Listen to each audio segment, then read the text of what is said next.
মশা প্রতিশোধ নিতে গিয়ে হলো সত্যের সম্মুখীন।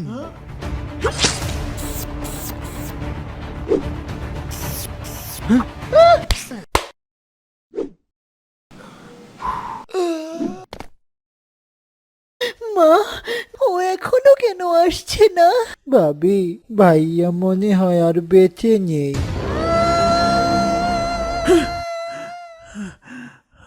কান্না করবেন না ভাবি, আমি এখন থেকে আপনার সব চাহিদা পূরণ করব। তার আর দরকার নেই রে ছোট ভাই। মা, আমি পারিনি বাবার প্রতিশোধ নিতে মা। প্রতিশোধের কথা ভুলে যা বাবা আমার। না মা, আমি ভুলবো না। বউ, এবার আমি আমার আসল পাওয়ার ইউজ করব। চলো আমার সাথে বেডরুমে। তোর ছেলে হয়েছে এবার। এখন তারপর কি হলো জানতে নিচের ভিডিওর লিংকে ক্লিক করুন। আমার এক